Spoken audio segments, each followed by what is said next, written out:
Welcome to Nexus. I'm Wanda Allen Abraha, the Director of the Human Relations Department. We are excited to have the opportunity to bring you today's program. The Human Relations Department enforces and encourages fair treatment and equal rights for the residents of Winston-Salem. The Human Relations Department has three key areas of responsibility. They are investigating housing discrimination based on race, color, national origin, religion, disability, family status, and gender, mediating landlord-tenant complaints, and conducting cultural diversity education and inclusion training and outreach. This television program is a part of our education and outreach efforts. All Nexus television programs feature community partners. During this episode, we will focus on our Building Integrated Communities update and an important emerging fair housing issue. Our guests today are Dr. Julie Linton from the Winston-Salem Building Integrated Communities Stakeholder Committee and Al Andrews, Deputy City Attorney for the City of Winston-Salem. Now let's join Adolfo Briceño of our staff who will interview today's guests. Well, thank you, Wanda, and thank you all for being with us in this edition of Nexus. Our first guest of the show is Dr. Julie Linton. Thank you very much, Dr. Linton. Dr. Linton is Assistant Professor of Pediatrics at Wake Forest School of Medicine. Thank you very much for being with us. Thank you for having me. Now, we're going to be talking briefly about the big pipeline and the big sessions. Tell us a little bit of what has been your involvement with the big pipeline program. And BIG means Building Integrated Communities. Absolutely. Well, Building Integrated Communities in Winston-Salem is really a collaborative initiative of the City of Winston-Salem, community-based organizations, community residents, and the statewide initiative, Building Integrated Communities at the University of North Carolina at Chapel Hill. Part of our work through Building Integrated Communities involves a number of subcommittees, which include health, housing, legal, education, and the faith community, and I actually chair the health subcommittee. Wonderful. Now, explain us a little bit about what is BIG. For those who are not familiar with BIG, it's geared towards refugees and newly arrived immigrants and newly arrived individuals. Tell us a little bit, what does BIG tries to achieve, Doctor? So BIG's primary goal is really to facilitate helping newcomers to our community to integrate into the various sectors of life. So as I mentioned, those subcommittees, health and housing and legal, we have a group of people that come together that represent all of those sectors, thinking about how we can facilitate access to resources and help families to better integrate more seamlessly into the community. I see.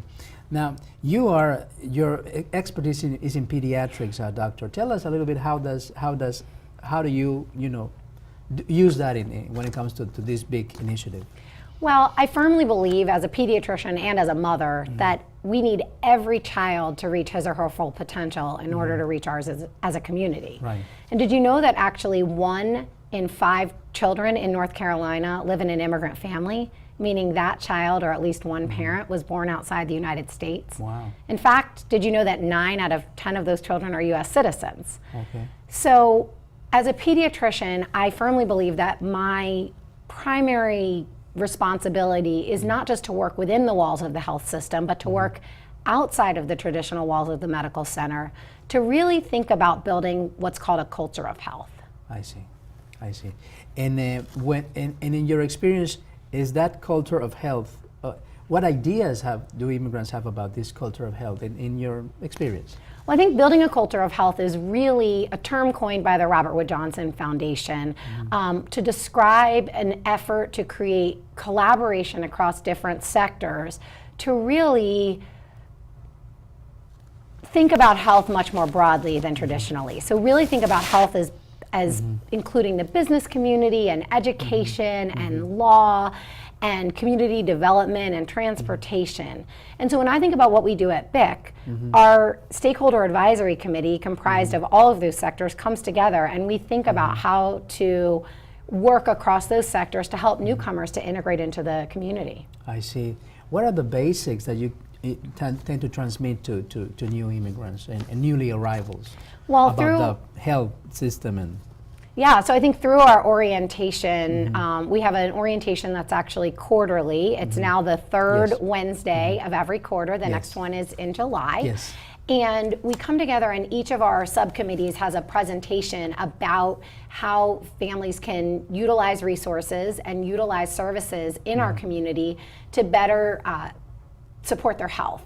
And in the health subcommittee, we have sort of three primary goals. Number one, I think we recognize that moving to a new community is extremely stressful, Right. particularly if you have a different language preference or if your family is not accustomed to the current United States health system. So I think that's first and foremost, really trying to think about how that experience could be less stressful. Second is how to promote access to medical homes, or really the primary care facility that families could access rather than needing to use the emergency room or urgent care, but really having a place that they can go to serve their basic preventive and acute needs. And then third, education about what it means to be healthy in Winston-Salem, in North Carolina, and in the United States. I see. And do you find significant differences sometimes in these basic understandings? Well, I think everyone values their health, but as a person integrates into a community, they first may need to secure housing, or they first may need to get food. Right. And oftentimes getting a preventive well visit may not be the first thing that they It's need right. until somebody gets sick. And then having a medical home or having a place that people can access rather than having to go to the emergency room for a sniffle I see. is really important. I see. In many countries, there's not access to preventive care in the same way that we have here. And for many of the children that I see that are newcomers are in fact primary care naive, I see. meaning they may never have seen a pediatrician for a well visit I see. because that's not something that is integrated into the health system in their country of origin. Right. But for us, and we have a number of resources that can really help to promote children's health and ultimately their ability to contribute to our greater community. I see. And finally, Doctor, is there a conclusion of your first year being in front of Big, or is there something that you believe Big should be doing down the line in the future? I think probably the most important thing for me about being on the Stakeholder Advisory Committee is really the opportunity to build relationships with the other stakeholders. When anything comes into my office now that I don't know how to handle, I know who to call. Right, I can call someone from the Hispanic League, or I can call someone from Legal Aid, or I can call someone from the Food Bank, or I can call someone from Human Relations when we Right. have an issue with housing. And so really those relationships make it much easier as a provider I see. to navigate those resources. I really look forward to seeing the orientation or the pipeline growing to a point where we may be able to meet the needs not just of those who are recent newcomers, but those who have been here and are still working to understand how the systems work. Look at that. Okay, wonderful. Well, thank you very much, Dr. you. Linton. This was Dr. Julie Linton, Assistant Professor of Pediatrics for Wake Forest School of Medicine. Thank you for your time, Thank Dr. you. Linton. And thank you all for being with us. And we will be back with our next segment in Nexus. Hello? Hello, I'm calling about the apartment you have for rent. It's not available. This is Shaniqua Johnson. Is the apartment still available? No, it isn't. Good morning, ma'am. Is the apartment you advertised still available? Why, yes, it is. Fair housing law prohibits housing discrimination based on race, color, national origin, religion, sex, family status, or disability. If you think you've been discriminated against, call 311 and ask for the Human Relations Department. Well, thank you for still being with us in this edition of Nexus. In our second segment, our guest is Alan Andrews. Alan Andrews is the Deputy City Attorney of the City of Winston-Salem. Thank you, Al, for being with us, Mr. Andrews. Now, as a Deputy City Attorney, Mr. Andrews serves as the city's ADA officer. And I'm going to let Mr. Andrews please explain what does this mean. Absolutely. Well, the ADA is the Americans with Disabilities Act, and one of the titles to that legislation, Title II, requires certain things of states and local governments, cities like we are. And one of the things it requires is that there be staff persons who serve as ADA coordinators, and I do that along with City Attorney Angela Carmen. And what that basically means is that we research and advise city employees and city management leadership. We train, we help as intermediaries for citizens who have ADA concerns and issues, and that we serve as a resource for all involved on what the requirements of this legislation are and how we could do what's necessary to provide all our programs, services, and activities to be accessible to all people. I see. So give us an example for the public, Mr. Andrews, about the type of issues that are tackled under this ADA compliance banner. Well, the ADA is broad. The ADA seeks to make all different aspects of society available to all persons. So for the city, all the things that we do, including employment, is covered by the ADA. I see. But primarily for citizens who want to gain access to their city hall or their city services need to be able to do so regardless of their condition. So we want to ensure that we are mindful when we are building or rehabilitating or refurbishing facilities, that we keep accessibility in mind. When we have programs that exist, we want to ensure that they are able to be participated in by people with all manner of disabilities. When we have written materials that are put out, we want to have them be in a format and in a fashion that is digestible by persons with disabilities. So it primarily asks us to be mindful of who is attempting to use our facilities and our programs, who benefits from them, and what we can do to help them benefit from them. I see.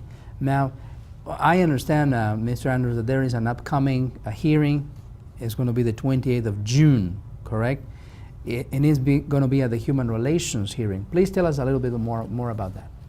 So one of the ways that you allow for citizens to provide information to the government and that we can solicit feedback and input is to have a public hearing.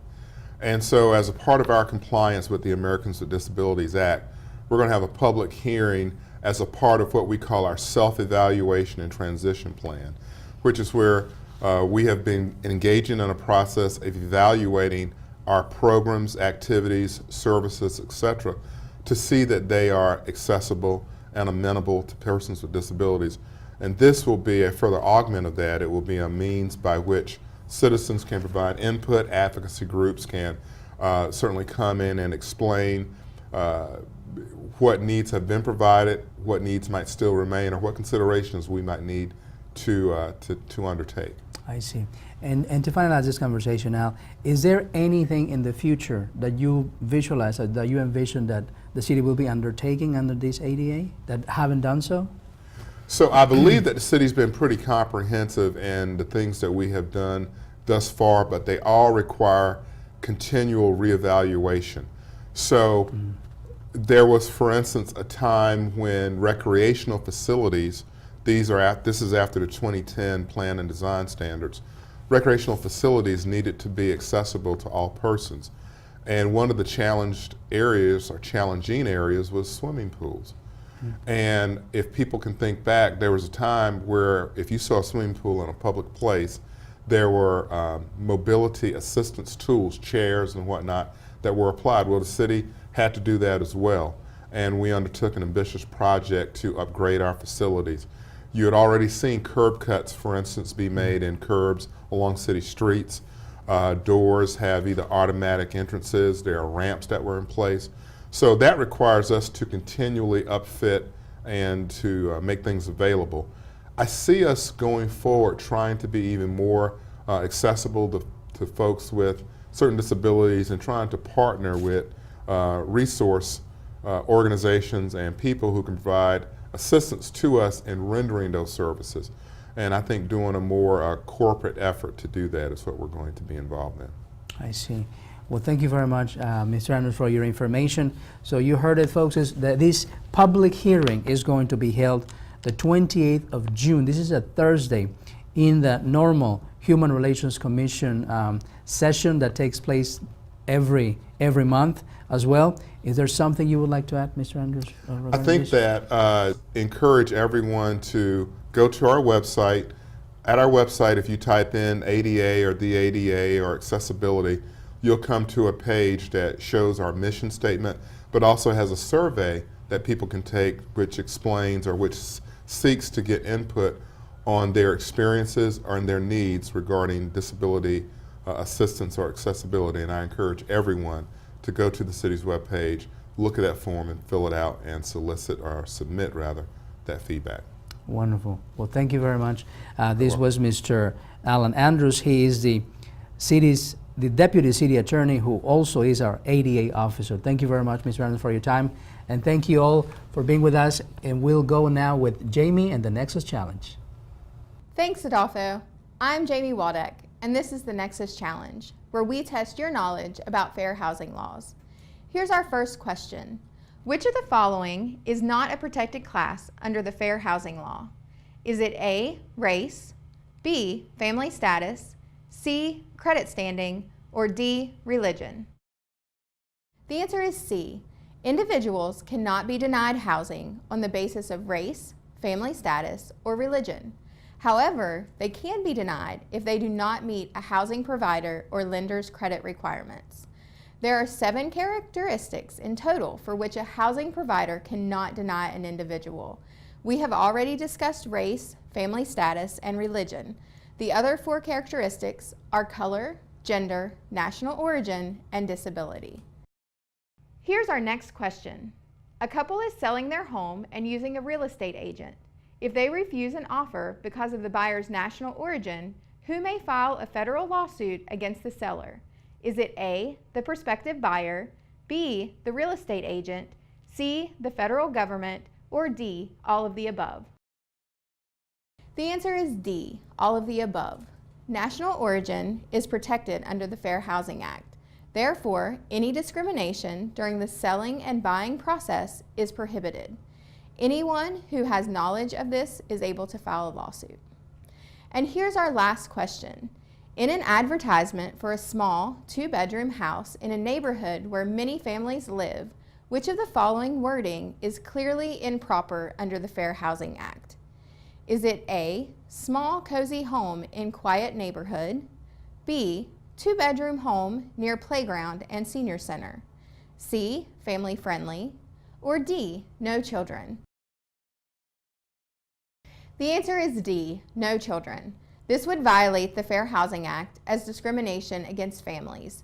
It is best to always describe the property and nearby amenities and not the potential buyer when advertising. And that's this month's Nexus Challenge, and I'm Jamie Waldeck. Now let's go back to Wanda. Thank you, Jamie. Before we go, here's a look at some upcoming events.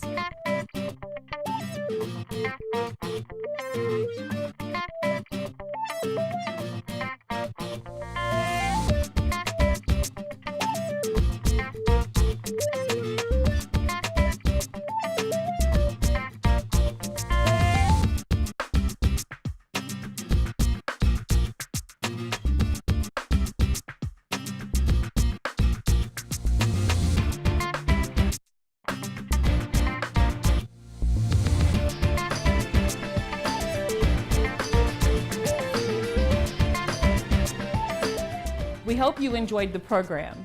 Thank you for watching Nexus. I'm Wanda Allen Abraha. See you next time.